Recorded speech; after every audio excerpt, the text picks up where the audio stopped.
I realized that I hadn't shared my birth story on this channel. I feel like it's important to understand what happened the first time around so that when I share my hopes and dreams moving forward, it makes sense. From the time they started until they stopped, it was a full 28 and a half hours. So August 22nd rolls around and I felt a really big contraction. They come in and they check to see if I'm dilated and I'm at 2 to 3 centimeters. But now I'm like 6 minutes apart and what? Hello guys, welcome back to my channel. My name is Dani and I make motherhood and lifestyle videos. Currently, I am 22 weeks pregnant with a baby girl. If you haven't watched my last video, we just found out the gender of our child, and I know I just gave it away, but if you're interested in seeing that video, I will link it down below. I also have a 20-month-old son named Jax. I realized that I hadn't shared my birth story on this channel before about my son, and I really wanted to because I feel like it's important to understand what happened the first time around so that when I share, my hopes and dreams for this second child moving forward on my channel, it makes sense. I actually did film a video on my birth story when Jax was 4 months old. I cringe when I watch it because I didn't know it at the time, but I was experiencing postpartum anxiety. When I look back at that footage, I can tell.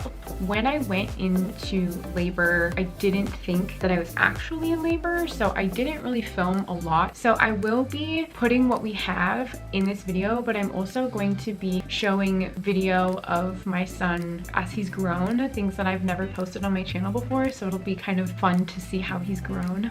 So Jax was born on August 22nd of 2019. This story actually takes place about 2 weeks ahead of that date. I found myself at a centering group, which is a group of other women and their partners who are due around the same time, and you guys go in for your regular checkups. You get your vitals taken and your weight taken and all of that jazz, and then you go through a class together. I think it was like a 2-hour class, and right when we got there, right at 4 o'clock, the midwife who was running it asked us to stand up and get into groups, and I couldn't. I was feeling pain in my stomach, and I'd been having really crazy Braxton Hicks contractions for the past couple of weeks. If you have, I believe it was more than 4 in an hour, you're supposed to call labor and delivery, and I've been having more than that, and I was really, just doing the right thing. And she came over and touched my belly because she realized I couldn't get up, and she was like, "You are having a contraction," and she told Tim to write down, if your contractions are this close together and are happening for this length of time, by the time class is out, I'm gonna have you go to labor and delivery. By the end of class, it was clear that I needed to go to labor and delivery. She called over, we went. Keep in mind, so this is actually 2 weeks before he was born, but 3 weeks before his due date. So if I had given birth to him this day, he would have been premature by 1 day. They think at this point that I'm dehydrated, even though I've had the correct amount of water that day, and I've told them that. They're like, "Nope, you're just dehydrated probably. So we'll put the IV in you and the contractions will probably start getting further apart." I just should have known that that's not what was gonna happen to me. So the contractions started getting closer and closer together, and then they started hurting really bad to a point where I could not speak through them. So I don't know if you guys know the difference between Braxton Hicks contractions and real contractions. Real contractions will start out however they start, and then they'll get longer, and the time in between them will get shorter, and they'll start to get more and more painful as time goes on. Braxton Hicks contractions, there isn't really a pattern to them. They can be long, they can be short, they don't really have the same amount of time in between them, and they don't hurt. They're uncomfortable, and it's definitely like a tightening feeling in your stomach, but they are practice contractions. Your body's getting ready for birth. You should be able to speak through them. So while I was in the hospital and I was having these contractions, they were trying to figure out if they were real, if they weren't, but because they were getting closer together, because they were getting longer, and because they were starting to get painful to the point where I couldn't speak through them, I asked the doctor if I was in labor or not, and she looked at me with dead certainty in her eyes and was like, oh,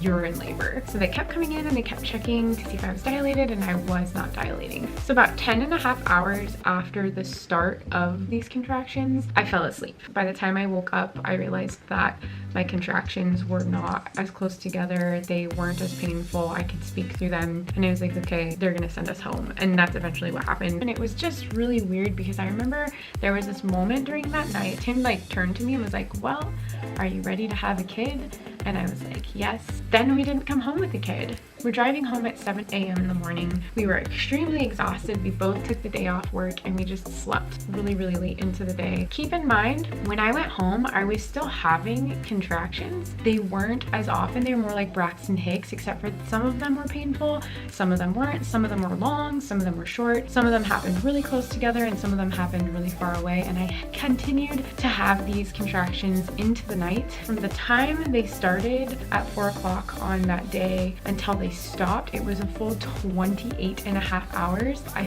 felt like I had ran a marathon, and I've never run a marathon in my life. Like, my abdomen felt like I had worked out as hard as I possibly could have worked out. It took me about a week and a half to recover from that. At some point during pregnancy, I believe in the 3rd trimester, I could be wrong, your baby is supposed to flip head down to get ready for birth. But Jax decided that he was going to be transverse, which meant he was sideways. I could just feel it, and it was not a fun experience, and we never figured out why he was transverse or why he didn't flip head down. I've heard a lot of different things, like maybe I have a funny shaped uterus, or maybe he has a short umbilical cord, question mark. I have no idea, he just doesn't want to. I found out that I have a normal uterus. They never told me when he was born if he had a short umbilical cord or not. I did a lot of things to try to get him to flip. I did like weird yoga. I put like a ice pack up by his head, heat down below. I went to the pool and I tried doing handstands. I just never heard that was a thing. The doctor offered a procedure where they can like manually flip the baby from like the outside, but she had told me that it was only 50% effective. Worst case scenario, I have the baby then and there because I go into labor. I just wasn't feeling good about that option because I knew that I had had low blood pressure the entire pregnancy, and I knew that I had pregnancy-related anemia that really wasn't getting fixed with taking extra iron supplements. I just wasn't feeling confident in it. I was like, you know what, if this baby decides it doesn't want to flip, maybe there's a reason. So we had to set a C-section date, which we set one day before his due date. You guys are gonna think I'm really silly for doing that, but only because I really loved my OBGYN and she was gonna be on vacation. And I also just figured like, yeah, my hospital is kind of far away, but it's my first child. So if I go into labor, like it's not where you just have to labor at home when you know that you're gonna have to have a C-section. They want you to come to the hospital immediately. So I knew that I was gonna be safe no matter what, and I was gonna get that C-section. So August 22nd rolls around. We were exactly 39 weeks that day. So when I woke up that morning, I was brushing my teeth and I felt a really big contraction low in my belly, but it was the only one. You guys are also gonna think I'm silly. I worked remotely from home and I figured, well, if I go into labor, like I'll just tell my boss, hey, I'm in labor, I'm going on maternity leave, and they'll just have to accept that. I just didn't feel like doing anything. I didn't feel good sitting, I didn't feel good standing, I didn't feel good laying down, and my brain was like just not wanting to concentrate on anything. And I log into work, they're like, there is no work. I don't know if there's gonna be work on Friday. Emailed my boss and was like, hey, I've been feeling really crummy the whole week. Was wondering if I could start maternity leave early. Is that okay? And she was like, yeah, totally. And I actually filmed a YouTube video, which I accidentally deleted, except for a small clip. This is as big as my bump was. I filmed my YouTube video. I decided I was gonna go over to a friend's house, and then I had to go to the store because for some reason, and I don't know why, in order to have the surgery, they want you to have been using mouthwash. As I was exiting the parking lot, I get a really big contraction. It's the same exact one that I had had earlier in the day. So when I got home, I started writing them down, and I remember thinking to myself, wait a second, if this is the real thing and I go in and I haven't eaten, I might have to wait a really long time before I can eat, and I'm starving. In case you do have to have a C-section, you're not supposed to have food in your stomach. I can't remember the reason why exactly.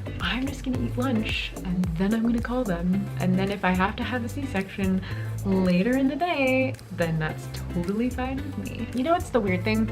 My contractions stopped being a pattern when they were 4 minutes apart, but when I started my actual labor, they started at 4 minutes apart. We called labor and delivery, we told them what was up, and they just said, hey, you need to come in. Contractions started at noon, and by the time we got to the hospital, it was around 1. And then by the time they checked me to see if I was dilated, it was 2, and I was not dilated. And I was literally in my head like, they're gonna send me home.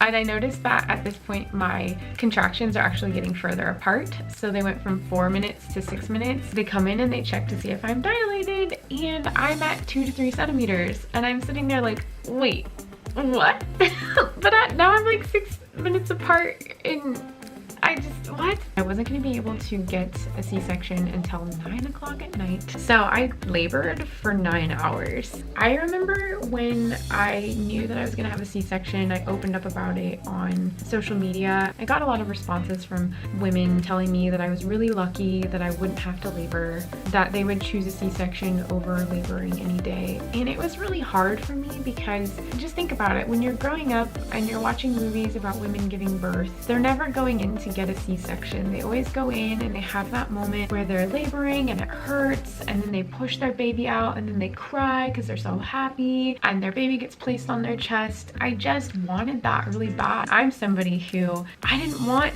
to have a medicated birth. I'm allergic to a lot of different medicines, but with a C-section you don't really have a choice. So I know that the people that told me that they'd rather have a C-section than labor meant well, but for me it was like, I want to feel that. I'm not afraid of birth. I think my body was made to do this, to have that kind of taken away because my child didn't flip. It's a hard pill to swallow. I enjoyed labor. You guys, that sounds so weird. Yes, it hurt. Yes, it got more painful. It was really kind of a breeze for me, and I don't know if it's because of all those contractions from the week before, which, by the way, I had a nurse friend tell me that she suspects I was experiencing prodromal contractions, which are kind of confusing when I look them up online to like try and find a definition, but essentially it's like pre-labor without dilating. Even though Jax had been transverse the whole time, they found out that he was actually frank breech, which means that his head is up but his legs are up. I had to walk there, which at this point, like, the contractions were really quite bad, and they started getting really bad at around like 7:30.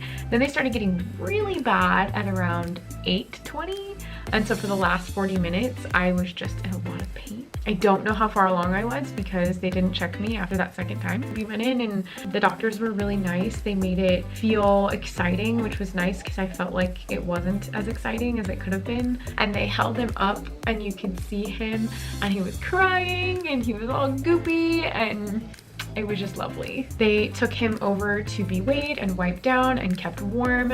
Then they brought him over to me and we did cheek to cheek. One of the things that happens when you go through a C-section is they give you a lot of drugs. Like, I do remember him being born, but when they took me to the recovery room, like, everything is so jumbled. What I do remember was I had a reaction to some of the medication, which, surprise, surprise, is not a surprise to me. I was really dizzy, so I wasn't able to hold him for a really long time. Eventually, they took us to our room that we were going to stay in. C-sections hurt.